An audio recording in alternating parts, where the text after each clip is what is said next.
D'accord. Alhamdulillah, wassalatu wassalamu ala rasulillah, wa ashhadu an la ilaha illallah wahdahu la sharika lah, wa ashhadu anna Muhammadan abduhu wa rasuluh, sallallahu alayhi wa ala alihi wa sallam. Donc, Inch'Allah, on va prendre un septième épisode de la biographie du prophète, sallallahu alayhi wa ala alihi wa sallam. Ce septième cours, ce septième épisode aura comme titre Enfance et jeunesse du prophète sallallahu alayhi wa sallam, caractéristiques avec S et conclusion avec S aussi. C'est-à-dire l'enfance, la description de l'enfance de Nabi sallallahu alayhi wa sallam ainsi que de sa jeunesse et les caractéristiques de cette enfance-là et de cette jeunesse-là et les leçons, les conclusions qu'on peut en tirer, les leçons qu'on peut en tirer. Parmi les choses que le Nabi sallallahu alayhi wa sallam a appris et a pratiqué lorsqu'il était allaité fi Diyar Banu Sa'd chez Halima radiyallahu anha, il a appris à jouer le rôle du berger. D'accord? Il sortait avec son frère d'allaitement, même s'il était, il était petit encore en âge, mais il sortait, il commençait à fréquenter entre guillemets les troupeaux de moutons. Et donc lorsque il est rentré il est rentré à Mecca, le Nabi sallallahu alayhi wa sallam, qu'il avait pris un peu plus d'âge, le Nabi sallallahu alayhi wa sallam, une fois confié à son oncle, Abu Talib, commençait à pratiquer ce métier ou cette fonction de berger en contrepartie d'argent. Le Nabi sallallahu alayhi wa sallam dit dans un hadith authentique, Allah subhanahu wa ta'ala n'a pas envoyé un prophète sans que ce dernier ne soit berger de moutons. Et le Nabi sallallahu alayhi wa sallam poursuit, il dit, et moi-même je fus berger, j'ai occupé cette fonction-là pour les gens de Mecca en contrepartie de un peu d'argent. L'expression qu'il a utilisée veut dire quelques bouts de dinars ou bien quelques bouts de dirhams. D'accord? Donc, le Nabi sallallahu alayhi wa sallam il a pratiqué cette fonction de berger. Et les savants y ont vu beaucoup de sagesse en cela. Parmi ces sagesses-là, le fait que d'apprendre la patience. Parce que le métier de berger, ce n'est pas un métier facile. Qui dit berger dit il faut sortir, parfois il faut aller loin, on est tout seul, il y a le climat, des fois il va faire très chaud, en général on reste toute la journée. Un berger, c'est pas quelqu'un qui vit dans le luxe, c'est fatigant, on doit en général sortir tôt le matin, au lever du soleil et ne revenir que tard le soir, au coucher du soleil. Donc tout cela apprend bien évidemment la patience. Il y a aussi l'humilité, parmi les qualités qu'apprend une personne en jouant ce rôle-là ou en occupant cette fonction-là, elle apprend l'humilité. L'humilité parce qu'il va devoir fréquenter ces créatures-là, il va devoir s'allonger à côté d'eux, il va devoir les toucher, il va devoir être doux avec, et ainsi de suite. Toutes ces qualités-là, toutes ces fonctions-là, toutes ces choses qu'il aura à faire vont lui apprendre l'humilité. Il y a aussi le courage. Le courage, pourquoi? Parce que quand on a un troupeau, on peut faire face soit à des bêtes sauvages qui veulent s'attaquer à quelques agneaux du troupeau, ou bien des voleurs, ou bien autre chose. Donc, c'est une fonction qui donne du courage. Aussi, ça apprend à protéger le groupe. On a la notion de c'est quoi un groupe? Parce qu'un groupe, ça ne se gère pas comme un individu. Un groupe, ça ne se gère pas du tout comme un individu. Les gens qui ont déjà fait le pèlerinage ou la Umrah vous le diront, c'est très dur à gérer un groupe. Et quand on s'habitue à gérer un groupe dans lequel il y aura toujours des éléments qui veulent aller à droite et à gauche, ben ça donne une énorme expérience après, plus tard, pour pouvoir justement être chef, être quelqu'un qui gère les gens, qui gère les choses. Il y a aussi le fait ça entraîne à avoir de la sagesse et de la douceur parce que ils ont beau être des animaux doux et gentils, mais ça n'en est pas moins des créatures qui n'ont pas la raison que l'être humain il a. Donc on ne peut pas débattre avec. Les seules armes, les seuls outils dont on dispose, c'est justement la sagesse et la douceur. D'accord? Ça apprend aussi à protéger les plus faibles. Parce qu'on fait attention, on sait qu'il y en a qui courent plus vite que d'autres, il y en a qui savent se défendre mieux que d'autres. Il y a, donc tout ça va faire que, encore une fois, dans cette gestion du groupe, on prend aussi en considération la force physique et les atouts physiques de chaque élément. Il y a aussi le fait qu'on apprend que les gens sont différents, que les êtres sont différents, et que malgré qu'ils sont tous unis sous cette nomination de mouton ou d'agneau, ils ont des caractères différents. Les animaux ont des caractères différents, tout comme les gens ont des caractères différents. Et cette différence de caractère exige de celui qui est en relation avec eux une différence dans le comportement qu'il va avoir avec l'un ou bien avec l'autre. Et puis aussi, cela a appris au professeur sallam les valeurs, les valeurs de responsabilité et la valeur du travail. Et que il n'y a absolument rien d'honteux à occuper ce genre de fonction et que bien au contraire, c'est quelque chose qu'Allah subhanahu wa ta'ala, une fonction qu'Allah subhanahu wa ta'ala a fait faire aux meilleurs des gens qui sont donc les prophètes. Durant l'enfance du prophète sallam, les récits nous font remarquer que Nabi sallam a été protégé de toute turpitude, de tout grand péché, et même des fois de choses que le commun des gens, lorsqu'il les fait, on ne dirait même pas que c'est un péché, mais Nabi sallam, depuis son enfance, fut préservé de ces choses-là. Par exemple, Nabi sallam n'a jamais adoré n'a jamais adoré les statues de Quraysh. Plus encore, il ne les a jamais aimés, il les répugnait. Nabi sallam répugnait, depuis son enfance, il répugnait ces statues de Quraysh. Et il n'aimait pas qu'ils soient cités en bien en sa présence. Aussi, Nabi sallam ne mangeait pas de la viande qui reste. Vous savez, quand ils font des offrandes, ils sacrifient la bête et plus tard, cette viande-là peut être partagée ou être cuisinée pour qu'elle soit mangée, ainsi de suite. Nabi sallam ne touchait pas à ces choses-là. Il y a un récit aussi qui nous parle de Nabi sallam qui était avec un ami à lui, puis il a entendu des bruits, il a été, en fait c'était une fête, des gens qui se mariaient. Il y avait un mariage qui était fêté, donc Nabi sallam en s'approchant pour entendre mieux ce qui est en train de s'y passer, il n'a pas senti quand est-ce qu'il s'est endormi, comme s'il s'était évanoui. Allah subhanahu wa ta'ala, durant son enfance, l'a préservé de toute chose qui pourrait entacher la caractéristique d'un prophète et la caractéristique d'un homme noble qu'il était.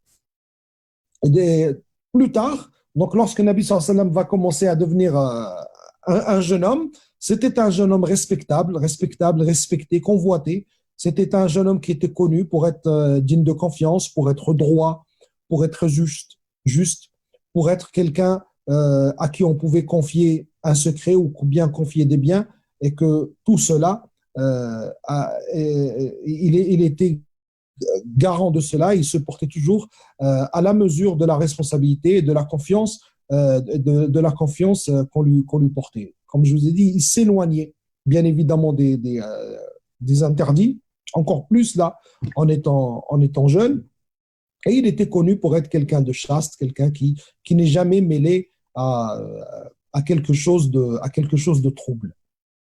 Et tout en lui évitant de tomber dans ce genre de choses, Allah subhanahu wa ta'ala, à l'opposé de cela, le faisait participer à des choses qui allaient faire de lui un grand homme. C'est-à-dire, entre guillemets, toute une carrière de prophète est en train de se dessiner. C'est-à-dire, on s'éloigne de tout ce qui est du domaine, non seulement des interdits, mais même du domaine des bassesses et des domaines de choses qu'un grand homme ne fait pas, même si d'autres pourraient le faire.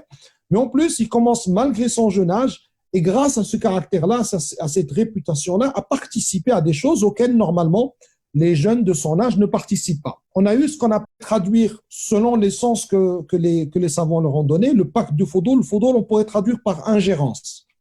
Ingérence, on va comprendre, parce qu'il y a un groupe de personnes qui va se mêler d'une affaire qui, à la base, ne les regardait pas. D'accord ? D'autres vont dire non, parce que les gens qui étaient là parmi la conclusion de ce pacte-là, il y en avait 3 qui s'appelaient Al-Fadl.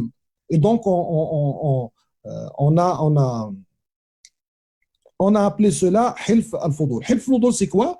C'est ce pacte-là, il a comme histoire le fait qu'un Yéménite à, était rentré à Mecca. Donc, il est venu, comme tout le monde, effectuer le pèlerinage et en profiter pour faire un peu de commerce. Donc, il avait de la marchandise qu'il a vendue à Al-As ibn Wa'il. Al-As ibn Wa'il, qui est le père du compagnon Amr ibn al-As, comme on le verra plus tard. Et donc, Al-As ibn Wa'il prit la marchandise, mais ne veut pas payer le Yéménite. Donc, le Yéménite, il se plaint auprès de certaines personnes, mais qui n'ont pas accordé grande importance à sa plainte. Et puis, il a attendu le moment, il est resté, il a attendu le moment où tous les grands de Quraysh, ils étaient là à côté de la Mecque, il est monté sur un endroit élevé, il a commencé à crier en citant des noms de tribus de Quraysh, dont celle du Nabi sallallahu alayhi wa sallam. Et là, un des oncles du prophète sallallahu alayhi wa sallam, Al-Fadl, un des oncles du prophète sallallahu alayhi wa sallam, se leva et dit, comment est-ce qu'on va supporter d'entendre cette injustice et de rester comme ça à rien faire. Puis ils se sont réunis dans la maison d'Abdullah ibn Jud'an. Abdullah ibn Jud'an, qui était un homme qui était d'un comportement exemplaire, mais c'était un mouchrik. Plus tard, Aïcha radiallahu anha, qui n'était même pas née encore à cette époque-là, mais elle entendait déjà parler d'Abdullah ibn Jud'an tellement que c'était un monument dans le bon comportement et une légende dans le bon comportement. Elle demande au prophète sallam, elle dit à Rasulallah, Ibn Jud'an, ne faisait-il pas telle et telle bonne action? Nabi sallam, est-ce que cela lui sera utile? Nabi sallam lui dit non, cela ne lui sera pas utile car il n'a jamais dit Seigneur, Seigneur pardonne-moi. C'était une parenthèse pour dire que avec le shirk, aucune action ne devient bonne, ne devient utile, pardon, même quand elle est bonne. D'accord?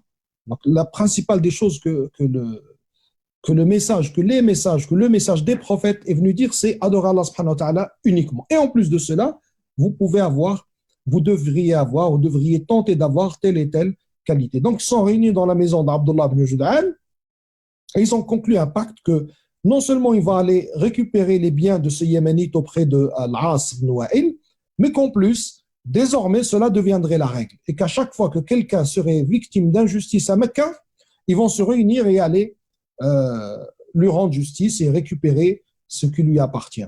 Et le Nabi sallallahu alayhi wa sallam dit, plus tard, dira aux compagnons radiallahu anhum, il aura dit, j'ai participé à un pacte à Mecca dans la maison d'Abdullah ibn Jud'an. Si demain on m'appelait à participer à un pacte identique, j'irai. Je participerai, je dirai oui.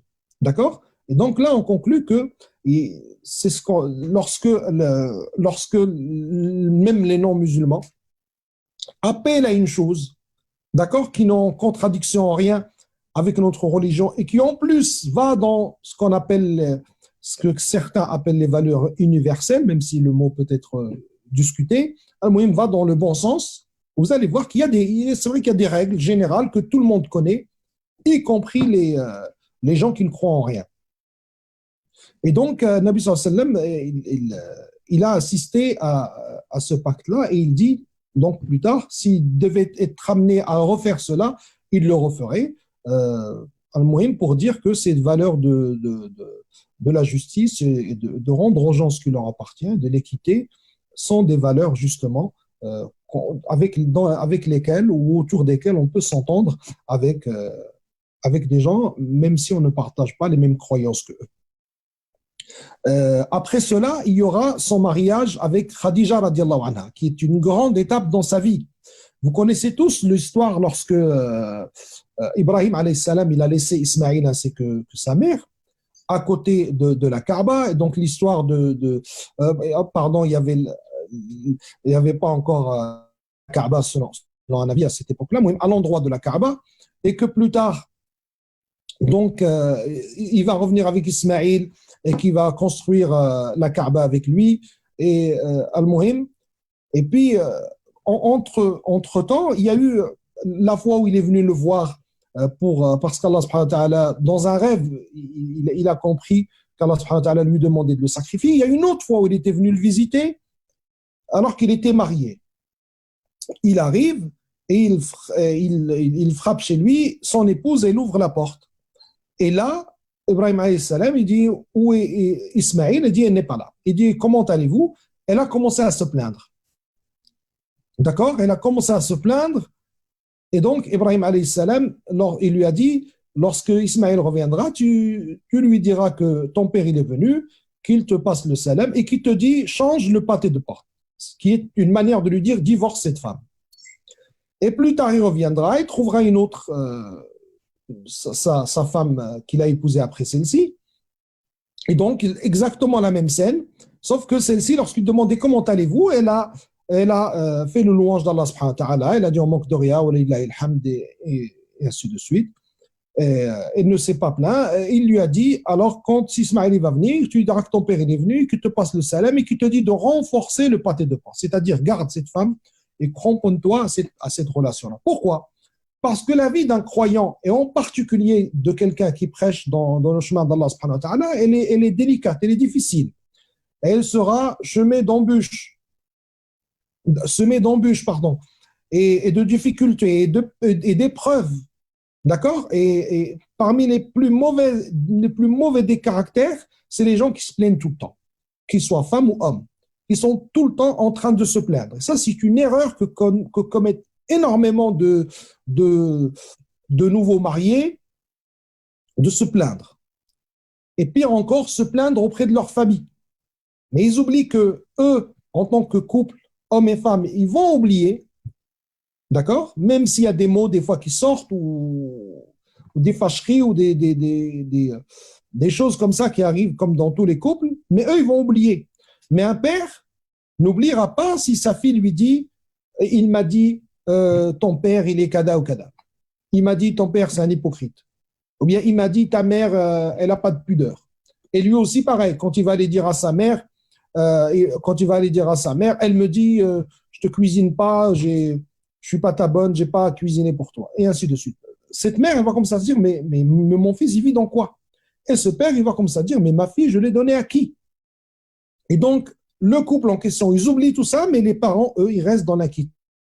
Et ils restent dans cette posture à voir d'un très mauvais œil cette relation-là. Donc, le prêcheur, et encore plus les prophètes, un des piliers de leur vie, c'est leur vie familiale. Et donc, Khadija radiallahu anha était de ce point de vue-là une miséricorde d'Allah subhanahu wa ta'ala qu'il a envoyé au prophète sallallahu alayhi wa sallam.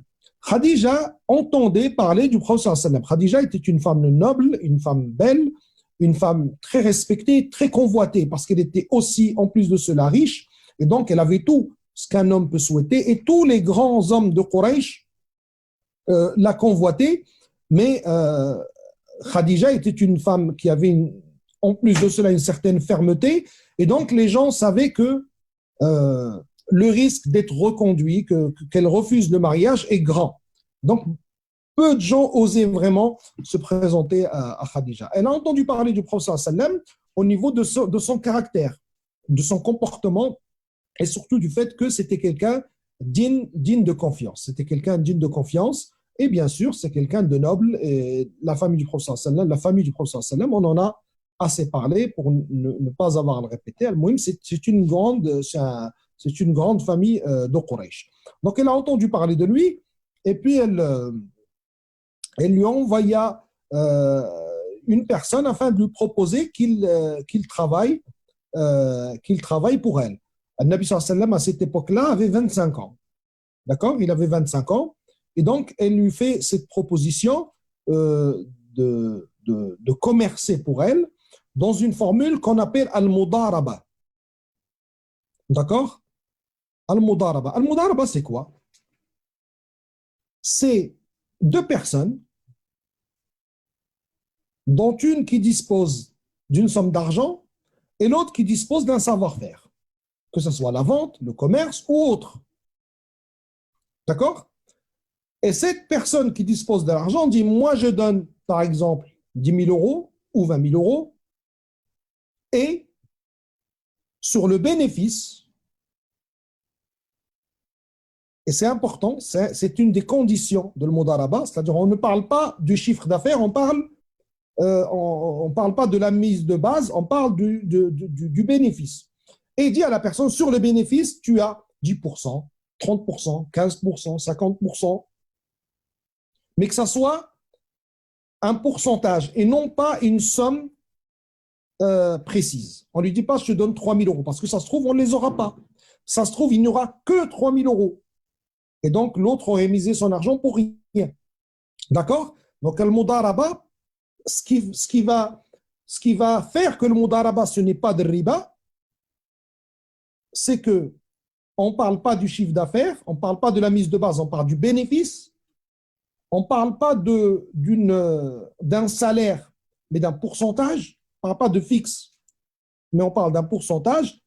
Et puis surtout, le troisième élément et le plus important, c'est que si jamais la mise est perdue, alors elle est perdue. Celui qui a donné les 10 000 euros, il sait que s'il n'y a pas de bénéfice et que même s'il y a de la perte, il a perdu. Et l'autre n'a rien à lui donner. C'est à ces conditions-là que ce n'est pas de riba. Parce que sinon, ça serait un emprunt. La définition de riba, c'est quoi? C'est tout emprunt qui engendre un gain. Je te donne 10 000, je reprends 12 000, c'est riba.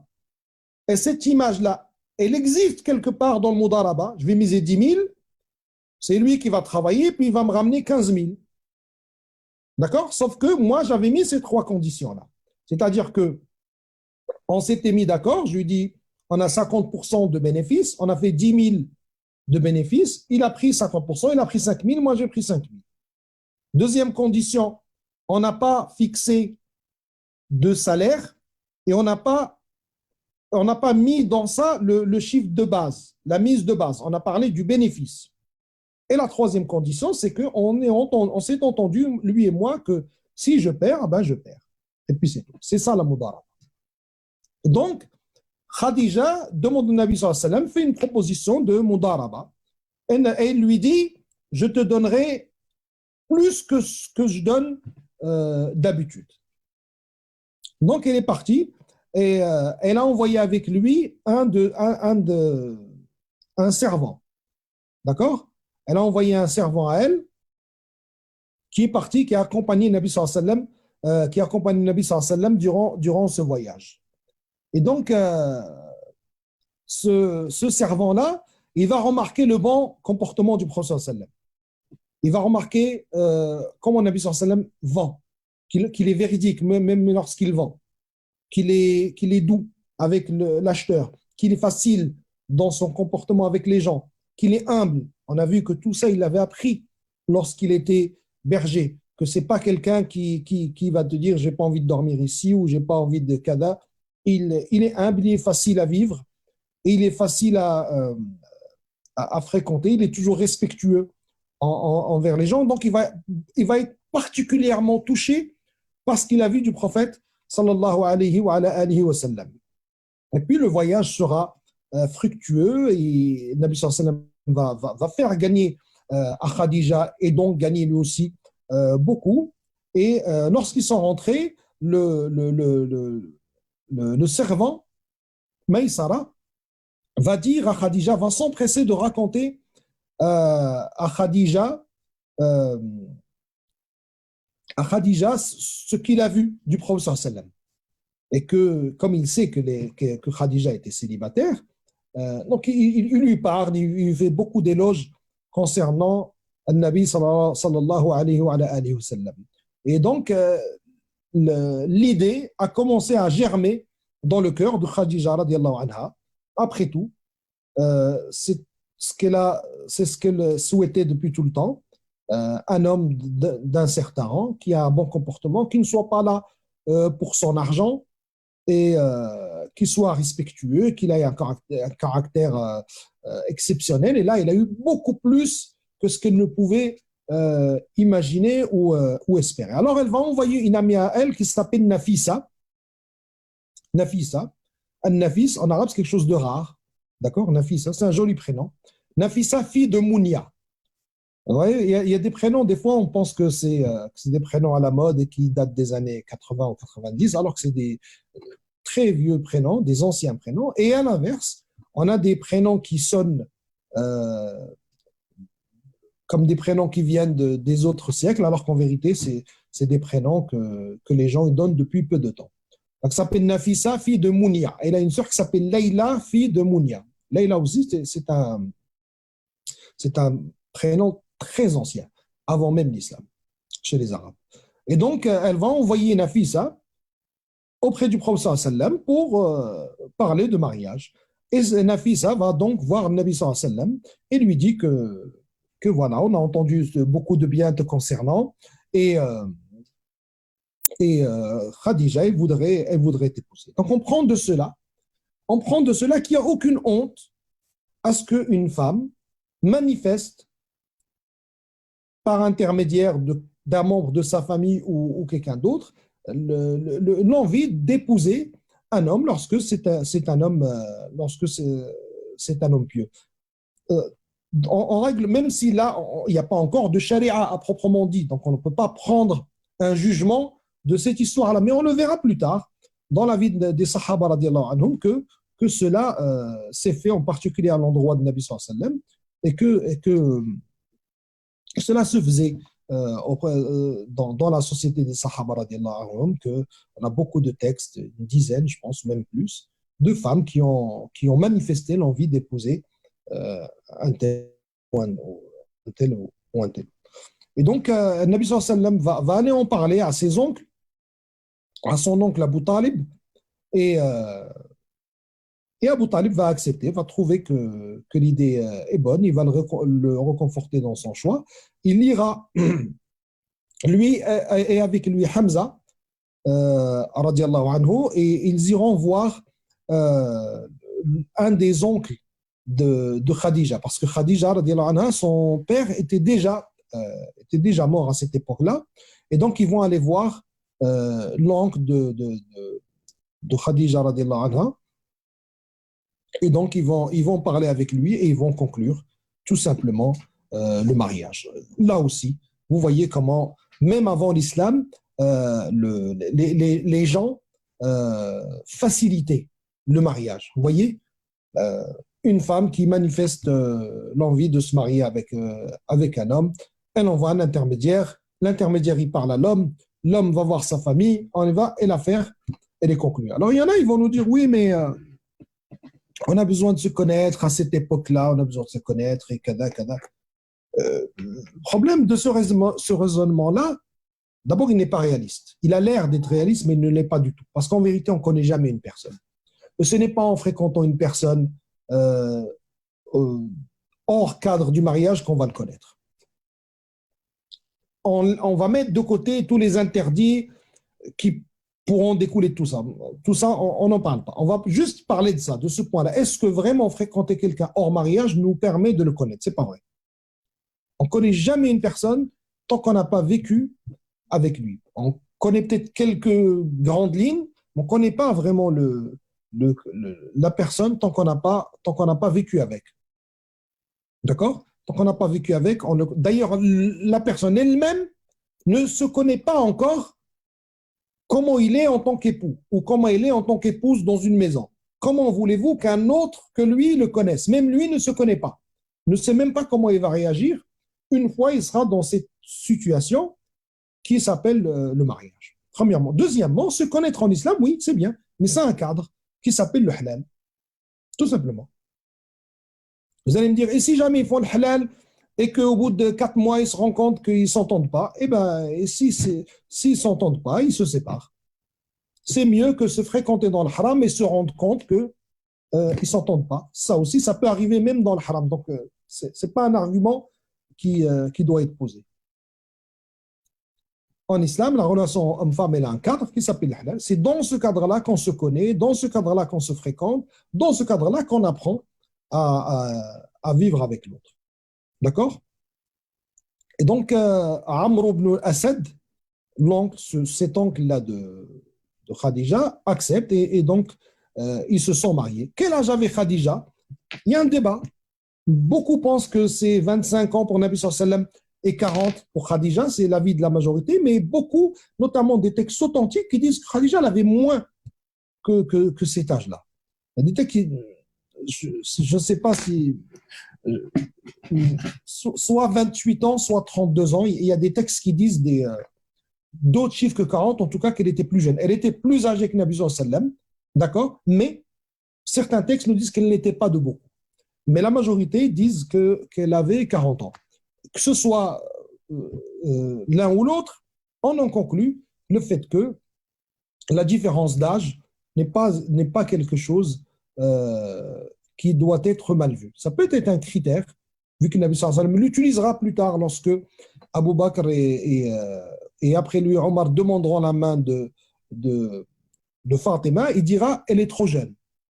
D'accord? Elle est encore trop. Donc l'âge n'est pas quelque chose qui est totalement absent des critères en islam, mais ce n'est pas un critère, ce n'est pas le critère déterminant sur lequel on fait un choix. Ce n'est pas parce qu'on a 22 ans qu'on doit se dire je cherche quelqu'un qui a maximum 25 ans. Les femmes, souvent, elles ont ce raisonnement-là. Ou l'homme, il a 25 ans, il te dit je cherche quelqu'un qui a maximum 23 ans. Il veut toujours une qui a. Alors que, ça se trouve, la personne avec qui tu vas t'entendre le mieux, elle a 5 ans de plus, ou 10 ans de moins, ou 12 ans de plus.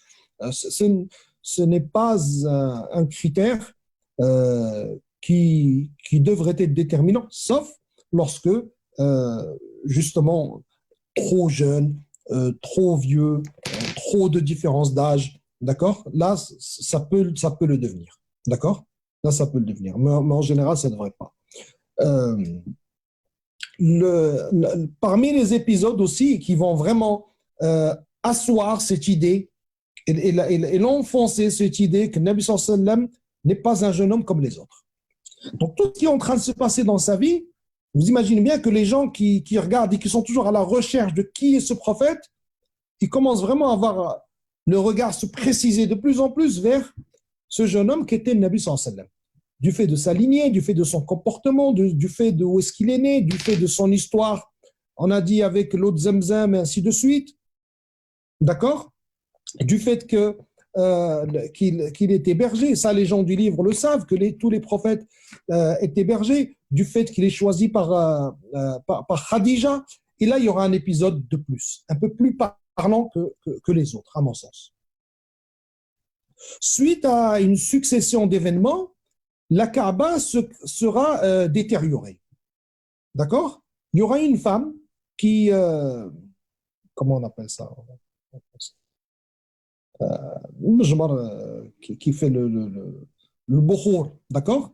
Vous savez, ça, c'est une ancienne tradition de mettre le bon bouhour qui sont bons, de le mettre dans les maisons, dans les endroits d'adoration et ainsi de suite. C'est pour ça que dans certaines biographies de grands savants, on entend son nom, Ibn al-Mujammir. Ibn al-Mujammir, pourquoi? Parce que son père avait cette fonction-là. Il faisait le majmar, il faisait le bouhour dans la mosquée de Médine, et les gens l'appelaient le Mujammir. D'accord? Et lui, donc, ses enfants les appelaient Ibn al-Mujammir. Donc, cette femme-là, elle n'a pas fait attention, et puis ça a pris feu. Ça a pris feu, et juste après, il y a eu les inondations. N'oubliez pas que Mecca, c'est dans un endroit creux. Donc, il y a eu une inondation et la Kaaba était très endommagée. Et donc, la Kaaba était très endommagée. Les gens de Quraysh se sont dit, il va falloir qu'on la reconstruise. Il va falloir qu'on la reconstruise. Mais là, il y avait des choses à revoir. Il y avait des choses à revoir. La récolte d'argent. D'accord? Parce que pour reconstruire la Kaaba, il faut des moyens. Mais ceux qui ont dit, on va se mettre comme condition que cet argent-là, il doit être de l'argent halal. Pour vous dire que la notion, encore une fois, il y a des notions que tout le monde comprend. Ils ont dit, la maison d'Allah subhanahu wa ta'ala, on ne peut pas la payer avec de l'argent qu'on peut prendre des biens qu'on a pris injustement à quelqu'un ou de l'argent mal acquis. On ne peut pas. Même s'il se permettait de prendre cet argent, mais ne voulait pas le mettre dans la maison d'Allah subhanahu wa ta'ala. Il y avait le deuxième point qui est très important, c'est que pour la reconstruire, il faut détruire les restes. D'accord? Et détruire la Kaaba, ça les a fait penser à une histoire qui, à cette époque-là, date d'à peu près 28 ans ou 30 ans, et qui est l'histoire de l'éléphant. Ils se sont dit, qu'est-ce qui nous garantit que nous, au moment où on va venir pour détruire, qu'il n'y a pas les oiseaux qui arrivent encore et qui nous jettent et qui nous font exactement comme ils ont fait à l'armée de l'éléphant. D'accord? Et là, il y a Al-Walid ibn al-Mughira, Al-Walid qui est le père de Khalid ibn al-Walid, qui était un homme courageux, c'est une lignée de gens courageux. Et donc, lui, il dit, mais de toute manière, vous ne voulez faire que du bien. Vous voulez reconstruire la maison d'Allah, subhanahu wa ta'ala. Ils ont dit, oui, c'est tout ce qu'on veut. Ils ont dit, donc Allah, subhanahu wa ta'ala, ne va pas vous punir pour ça. Vous voyez, c'est encore une règle générale. Vous voyez, lui, il n'est pas musulman. Il n'y a pas encore de charia, il n'y a rien, mais il comprend les fondements de la relation entre Allah subhanahu wa ta'ala et ses serviteurs. C'est qu'Allah subhanahu wa ta'ala, il a déjà la notion qu'Allah subhanahu wa ta'ala n'est pas injuste. Il a déjà la notion qu'Allah subhanahu wa ta'ala, il est juste. Il a déjà la notion d'Allah subhanahu wa ta'ala qu'Allah récompense le bien par le bien. Et qu'Allah subhanahu wa ta'ala récompense selon les intentions. Et donc, Al-Walid, il prend sa pioche et il commence à détruire. Les autres, ils se sont dit, bon, on va attendre, voir ce qui va lui arriver. Et s'il n'arrive rien, d'accord. Donc lui, il commence à casser un peu, puis il leur dit, ben, venez m'aider. Il leur dit, non, on va attendre demain, et demain, on pourra venir t'aider. Ils se sont dit, on ne sait jamais, il lui arrive quelque chose le soir. Si le lendemain, il n'est pas là, c'est qu'il lui arrive quelque chose et on ne la touche pas. Si le lendemain, il est là, on peut l'aider. Donc, ils sont venus. Le lendemain, ils l'ont vu, il était encore là au travail, en train de casser. Ils s'y sont mis avec lui, ils l'ont aidé. Et puis, au bout d'un moment, ils arrivent dans les bases. Et là, un récit nous dit, un d'eux, il a essayé de commencer à vouloir retirer une des grosses pierres qui forment la base. Et là, toute la Mecque a tremblé. Et là, ils ont compris que ça, c'est une limite qu'il ne fallait pas franchir et qu'il fallait laisser ces bases-là. Et donc, ils vont commencer à reconstruire la Kaaba. Et chaque tribu avait une part du travail. Il y en a qui vont faire la face où il y a la porte. Il y en a qui vont faire vers le Rukn Yamani, ainsi de suite. Chaque tribu avait une fonction, ou des fois plusieurs familles ou plusieurs tribus avaient un côté à gérer. Et donc, ils se sont mis. Et puis, ils n'avaient pas assez d'argent pour finir.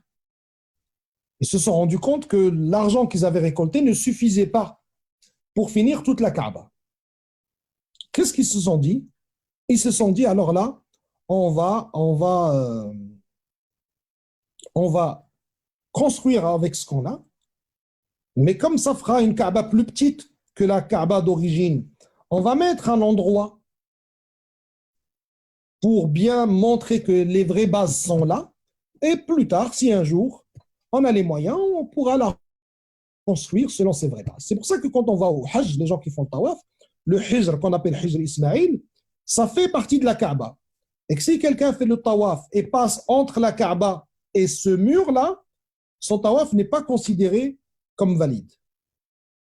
Il doit le contourner parce qu'il fait partie de la Kaaba. Et les gens qui font la prière dedans, c'est comme s'ils étaient en train de faire la prière dans la Kaaba. Et c'est ça le sens de la petite muraille que vous voyez, un petit muret, pardon, qui est devant la Kaaba avec des 3 poteaux en général au-dessus.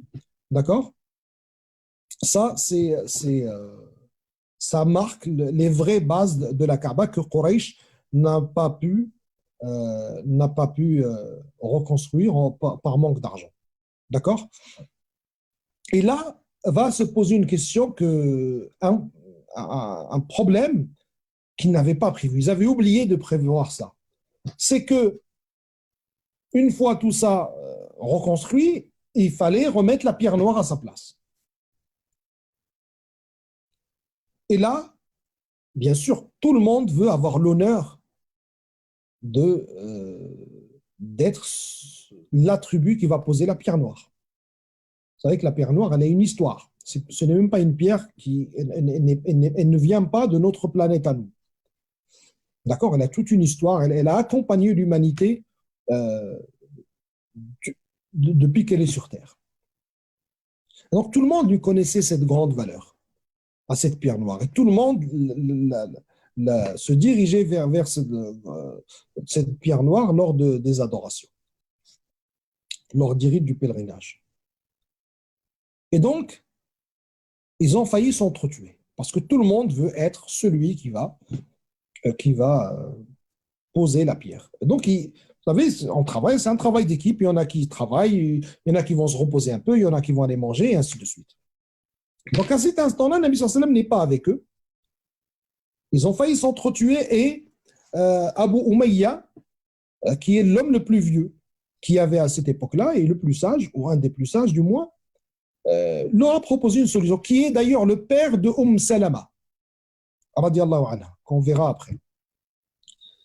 Et donc, lui, il leur propose une solution. Il dit, écoutez, dès que la première personne qui va venir par cette porte-là, on va lui demander, et la solution qu'il va proposer, ça sera celle-ci, qu'on aura tous d'emblée acceptée. Ils ont dit d'accord.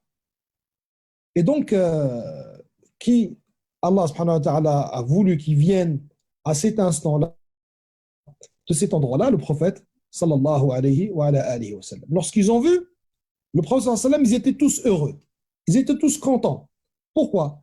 Parce que pour eux, si ce n'était pas le Nabi sallallahu alayhi wa sallam, les choses auraient été beaucoup plus simples. Mais injustes. Simple parce qu'il n'y aurait pas eu de suspense. Injuste parce que tout simplement, celui qui serait venu, il aurait dit, bah, je veux que ce soit ma tribu qui pose. Tout simplement. Et comme ils avaient déjà accepté, ils ne pouvaient plus revenir sur leurs paroles.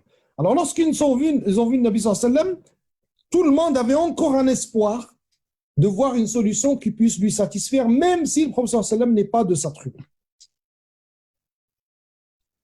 Et donc, lorsqu'ils lui ont demandé, le Nabi sallallahu alayhi wa sallam il leur a dit, mais écoutez, vous allez la poser sur un tissu et on prend une ou plusieurs personnes de chaque tribu pour porter des différents côtés du tissu et on la lève jusqu'à ce qu'on soit à bonne hauteur pour la poser.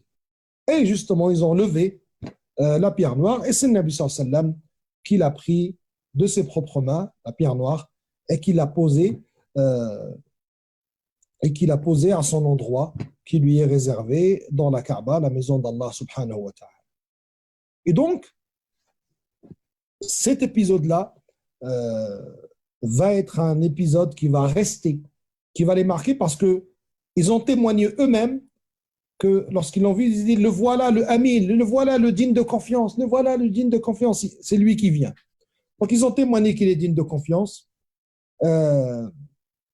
et ils ont témoigné qu'ils acceptent ses jugements, et ils ont vu qu'ils ne cherchent pas à être plus haut que les autres, et qu'ils ne cherchent pas à favoriser sa tribu, ou à donner une aura de plus à sa tribu, et tout ça, ça va être des accusations qui viendront plus tard.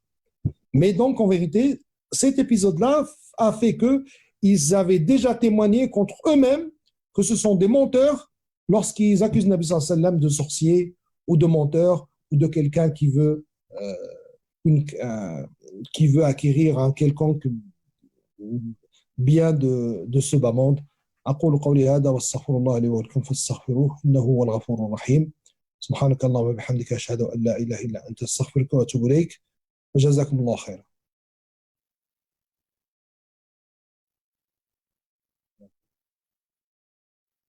إن شاء الله إن شاء الله بارك الله.